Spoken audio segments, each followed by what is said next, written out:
Olá, pessoal. Bem-vindo ao canal Pensamento Radical. Estamos aqui mais uma vez para um programinha curto, que tem como objetivo aí sempre trazer alguma reflexão acerca de algo que está sendo comentado aí nas redes sociais e, de forma geral, na sociedade, né? Dessa vez, esse programa visa discutir a temática da inteligência artificial, mais especificamente o chat GPT. No caso, é uma inteligência artificial voltada a um monte de coisa, inclusive produzir textos, como textos e falas como se fossem produzidos por seres humanos. A minha ideia é discutir essa tecnologia, essa ferramenta aí disponível na internet no que diz respeito à área da educação. Como eu sou professor, eu considero que essa é uma tecnologia aí que vai acabar sendo pautada por qualquer pessoa que trabalhe com a questão da educação. O nome desse vídeo aí já remete isso. A gente está passando por um processo de revolução no que diz respeito a essa produção automatizada de textos. Se antigamente um estudante podia colar olhando um livro, ou simplesmente copiando e colando de determinadas páginas da internet, procurando no Google e tal, que era uma coisa fácil de se identificar num trabalho, por exemplo, que você pode pedir para casa e tal. Agora a realidade é outra. Para além daquela cola lá no momento das avaliações que estudantes podem olhar de algum lugar, da mão, de papelzinho dobrado, de coisa escrito na perna, no braço, aquelas marquitragens tradicionais. E para além dessa cola também possível, né, esse plágio também possível de trabalho, que o cara vai lá e faz um recorte-cola da internet, que dá um trabalhinho identificar, mas é fácil perceber quando a pessoa copia da internet simplesmente um trabalho. Tem uns alunos que são tão cara de pau que os caras não tiram nem o endereço das coisas, simplesmente faz um recorte cola, não muda nada ali, mas se o aluno muda um pouquinho já fica mais complicado, mas ainda dá para identificar. Atualmente, a gente tem aí uma tecnologia colocada por essa ferramenta aí do chat GPT. A gente vai ter cada vez mais esse tipo de ferramenta de empresas trabalhando com isso, que levam as coisas a um outro grau. Quando você pedia algo interpretativo, que não fosse simplesmente você colar informações num trabalho, já dificultava a cola. A pessoa podia procurar, podia achar coisas parecidas, mas ainda tinha que ter um trabalho, e às vezes não conseguia encontrar se o enunciado pedisse alguma coisa bem original e tal. O cara ia ter que ter um esforço de adaptar ali o discurso e tal. Com o chat GPT muda tudo, porque a ferramenta automatiza a resposta de questões discursivas, então, e interpretativas.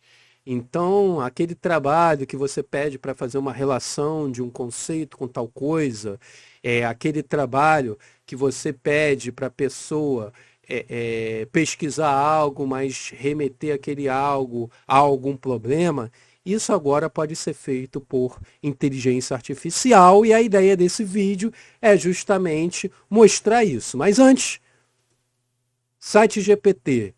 Eu peguei essas informações aí, diversos lugares da internet. Isso aí vem do portal Tecmundo.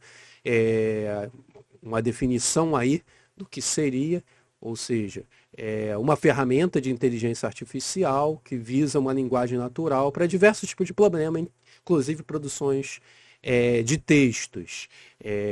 Essa ferramenta é produzida por uma empresa.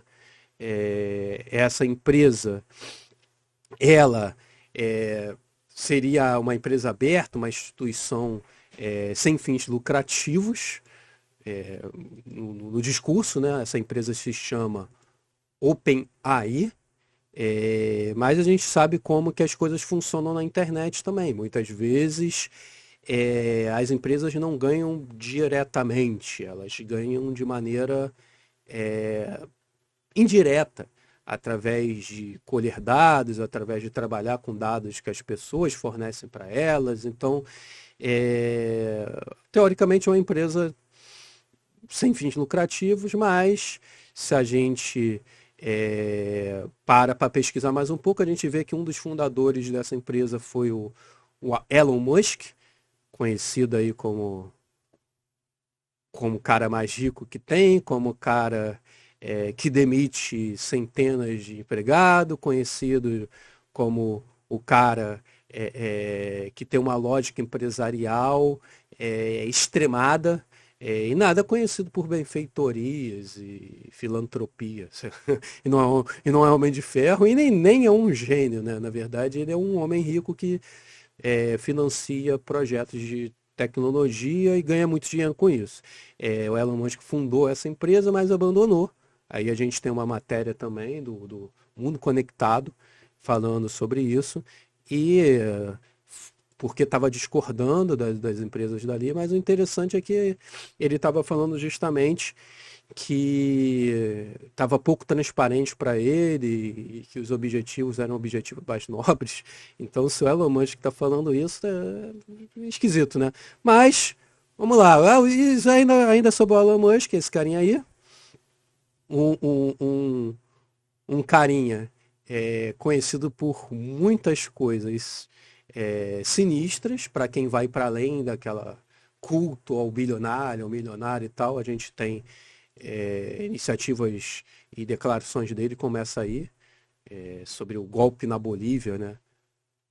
Que os Estados Unidos tinham que dar golpe em quem fosse necessário mesmo. E golpes, né? Como o da Bolívia. Vocês buscarem, pesquisarem aí, vocês vão ver que foi um golpe que teve como resultado morte, violência sexual, tortura e coisas assim. Então o cara defende esse tipo de coisa. Mas a ideia principal aqui não é discutir esses assuntos, não. A ideia principal aqui é mostrar um pouquinho do que esse chat GPT é capaz e, e a gente vai exemplificar isso aqui. Vamos lá. A ideia aqui é mostrar que esse tipo de tecnologia ele permite aí os estudantes subirem um degrau nessa coisa de automatizar o trabalho de casa, vamos dizer assim. Ele não só pode copiar de determinados lugares, como agora pode ter uma coisa, entre aspas, criativa, uma coisa mais personalizada, pode te responder questões mais singulares. E eu vou tentar demonstrar isso.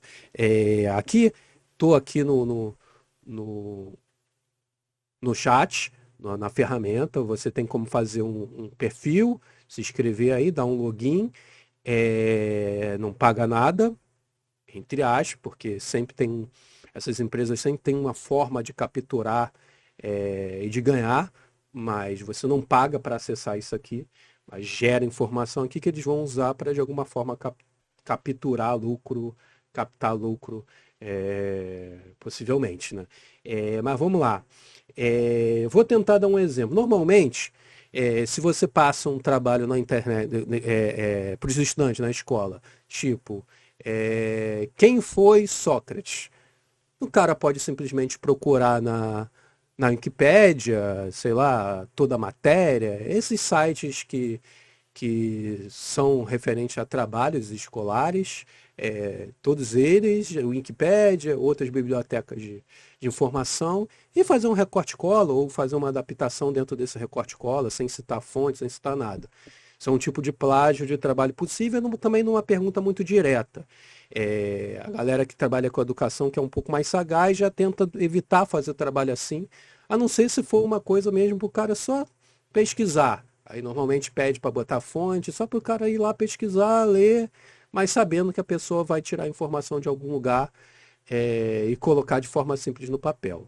Eu, às vezes, peço trabalhos assim, falando, ó, sintetiza a informação, procura em mais de um lugar e coloca lá. Mas sabendo que eles vão olhar de algum lugar, às vezes, De preferência, vão sintetizar a informação pegando de mais uma fonte diferente, toda matéria, Wikipédia, outro lugar, e aí vai botar lá, quem fosse Sócrates, vai resumir, ou seja, o cara teve um trabalhinho ali. Mas é fácil das pessoas pegarem e responderem uma questão dessa de forma mais direta, de uma copia e cola de uma forma mais direta.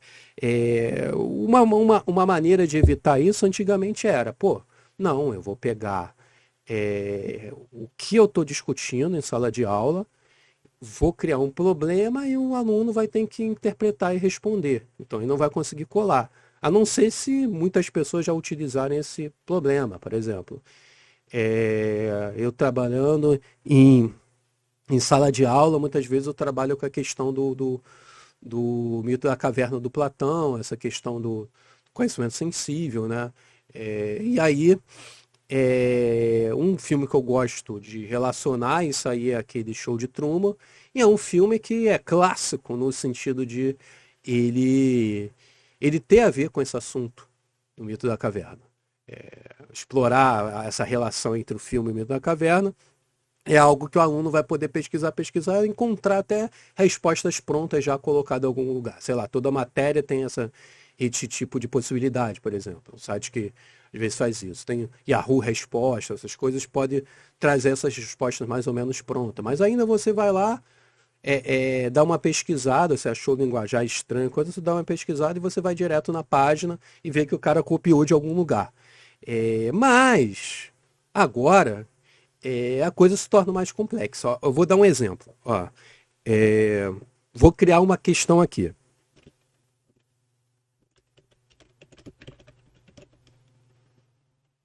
Ó, tendo em mente o mito da caverna, responda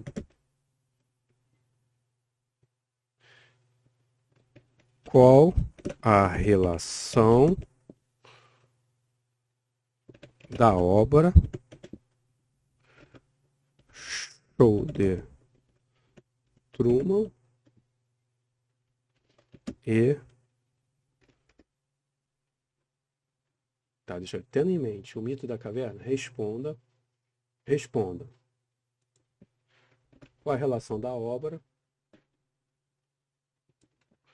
com o filme Show de Truman.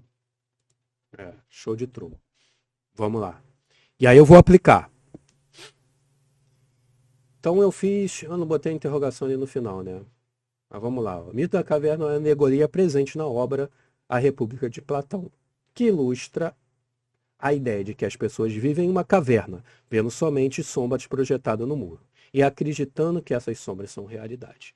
O filme The Truman Show apresenta uma história semelhante, em que o personagem principal vive em uma cidade fictícia, sem saber que sua vida é transmitida ao vivo para o mundo inteiro como parte de um reality show. Ambos os trabalhos discutem a ideia de que a percepção da realidade pode ser limitada e manipulada. É uma resposta que poderia ter vindo de um trabalho de um aluno escrito pelo aluno. Isso aqui se passa por um trabalho de estudante. Você poderia ter esse tipo de resposta com esse linguajar tão... Tá pequena. Você poderia ter uma jogada aqui, escreva 20 linhas, escreva 15 linhas. Apresente essa resposta com 15 linhas. Ia dificultar mais um pouco, mas essa ferramenta permite o estudante automatizar respostas de questões que anteriormente não eram tão simples de você colar, de você fazer um recorte e cola, né? O cara pode pegar daqui, recortar e colar no trabalho que você pediu para casa. E sim, principalmente se você tiver uma turma muito grande, tiver uma condição de trabalho meio precarizada, como que você vai identificar, vai ter tempo para identificar, para pesquisar, para tentar quebrar essa coisa aqui de conseguir identificar que foi gerado pela ferramenta. Tem até uma ferramenta desse próprio GPT que pode ser utilizada para você tentar ver se a resposta foi criada nesse mecanismo aqui. Mas olha o trabalho que vai dar. Você ir nessa ferramenta, muita gente fala que essa ferramenta nem sempre funciona. Uma hora eu posso até tentar fazer isso aqui, mas a minha ideia agora é mostrar que que agora trabalhos discursivos, trabalhos que antes não dava para você fazer um simples recorte da internet, você agora consegue automatizar com alguns cliques, fazendo um login e escrevendo algumas coisas. O cara pode copiar sua pergunta, jogar aqui e a resposta vai aparecer. Vou fazer um outro exemplo. Deixa eu pensar aqui. Tá, vamos por uma questão que poderia cair numa redação. Vamos lá. Vou colocar aqui.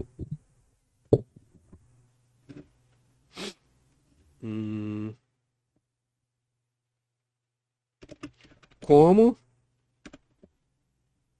Estou botando ali. Aqui. Governo brasileiro. Não, por que o governo brasileiro?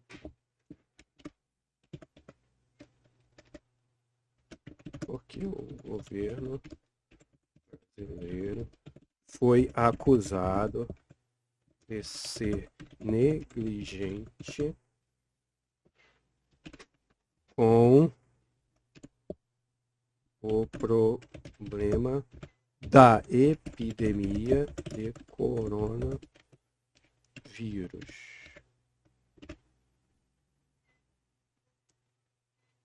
Vamos lá. O governo brasileiro foi acusado de ser negligente com o problema da epidemia de coronavírus por várias razões. Uma das principais críticas foi a falta de preparação e planejamento para lidar com a crise, incluindo a falta de equipamentos de proteção individual para profissionais da saúde e falta de leitos hospitalares. Além disso, houve acusações de que o governo minimizou a gravidade da pandemia e tentou desacreditar as evidências científicas sobre a transmissão do vírus. O presidente Jair Bolsonaro também foi criticado por se opor às medidas de distanciamento social recomendadas pelos especialistas em saúde e por promover o uso de medicamentos sem comprovação científica para tratar a Covid-19. Então aqui a gente vê mais uma vez que o texto cria respostas aí para questões interpretativas, né? Então, mais uma resposta aqui que poderia ser colocada num trabalho aí para você identificar que não foi feito para aluno, seria muito difícil. Vou tentar colocar uma outra questão, que é um pouco mais difícil por uma inteligência artificial dar conta. Vamos lá. Vamos lá.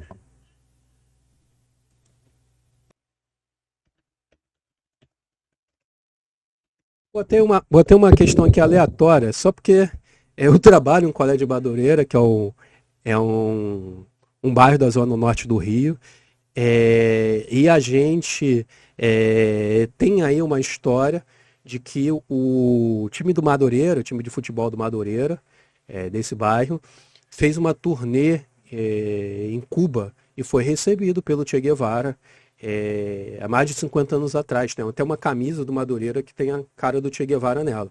Como é uma coisa bem singular, vamos ver se a inteligência artificial consegue dar conta dessa informação aí. Vamos lá.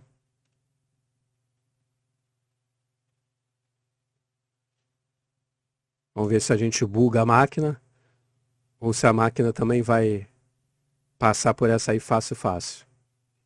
Ó, tá demorando mais, hein? Che Guevara não tem uma relação direta com a cidade de Madureira, no Rio de Janeiro, Brasil. No entanto, é considerado um ícone da esquerda, e sua imagem é utilizada como símbolo de luta pela justiça social e contra a opressão. A região de Madureira é conhecido por ser um reduto de movimentos sociais e políticos de esquerda. É possível que a imagem Che Guevara seja utilizada como uma forma de identificação com essas ideias. Além disso, a cidade Madureira, já está é conhecida por sua cultura popular, como samba e pembe, é possível que a imagem Che Guevara esteja associada a essa cultura, que também é vista como forma de resistência. Ou seja, não encontrou ali a referência a essa turnê, a essa camisa ali produzido pelo Madureira, porque é uma informação mais escassa, né? É, essa relação é uma relação mais difícil de fazer, talvez não tenha tanta coisa assim nos bancos de informação que essa inteligência artificial consegue consultar.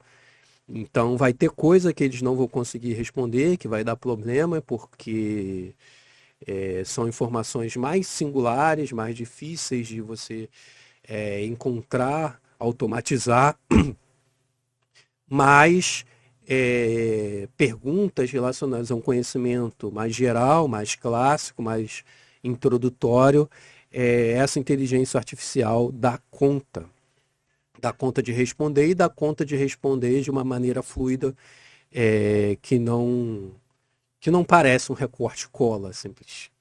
E você também não vai achar no Google e nessas bibliotecas de fácil de consultar.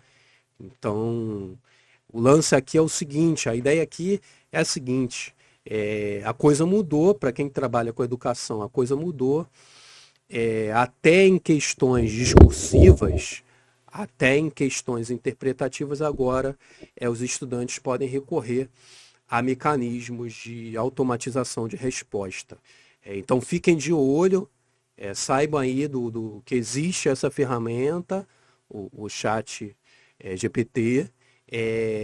Saiba também que as questões de interpretação, que são mais uma relação de um conhecimento tradicional com alguma questão também mais tradicional, tende a ser fácil de resolver por essa ferramenta. E agora não só os trabalhos de pesquisa e essas perguntas mais simples e diretas que as pessoas vão poder olhar em algum lugar e colocar no trabalho. Agora também os estudantes podem automatizar as respostas através desse tipo de ferramenta aqui. Então, é interessante aí vocês repensarem as formas de produzir questões e entender na hora também de corrigir que existe essa ferramenta aí. Essa ferramenta pode estar sendo usada pelos estudantes. Não estou fazendo esse vídeo para atacar esse tipo de ferramenta, até porque a gente vive numa sociedade tecnológica, isso aqui cada vez mais vai ser comum. Acredito até que não tem muito como lutar contra isso. O algoritmo, inteligência artificial vão trabalhar para dar resposta para as pessoas e a um ponto que vai ser difícil você saber separar o que é humano e o que foi produzido por esse tipo de inteligência artificial. Então, é uma coisa que sempre foi urgente, de repente seja mais urgente do que nunca, que é a gente mudar o modelo de escola, mudar o modelo de educação, mudar o modelo de avaliação para algo que seja mais criativo no que diz respeito à singularidade dos estudantes, aos problemas do cotidiano dos estudantes, que tem a ver com um fazer também. A gente vai ter que pensar aí essa escola aí do século XXI, pensar como fazer um processo de educação, de formação formal, né?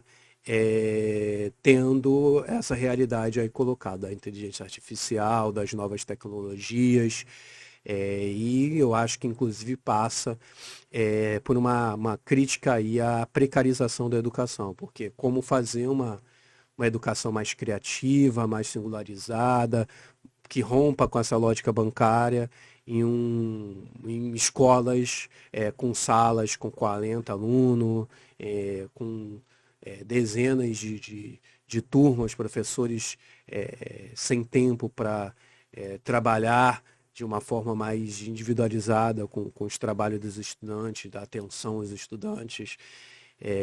Então a gente tem muito desafio aí. A formação tradicional, que sempre foi problemática, a escola tradicional, que sempre foi problemática, agora ainda torna-se ainda mais anacrônica. Então, tenham isso em mente, que existe essa tecnologia, que vocês vão ter que saber lidar com ela. Em breve a gente vai discutir mais essa temática aí. Eu espero trazer algumas coisas mais sobre essa tecnologia do ChatGPT e outras.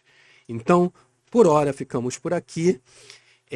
Quem curtiu aí o vídeo, marca aí, curtiu, dá um joinha, segue o canal, compartilha o vídeo, ajuda a gente pra caramba. Em 2023 eu quero crescer um pouco esse canal, quero estar produzindo mais constantemente, mas para fazer isso eu preciso aí da ajuda de vocês. Então, grande abraço, até a próxima, pessoal.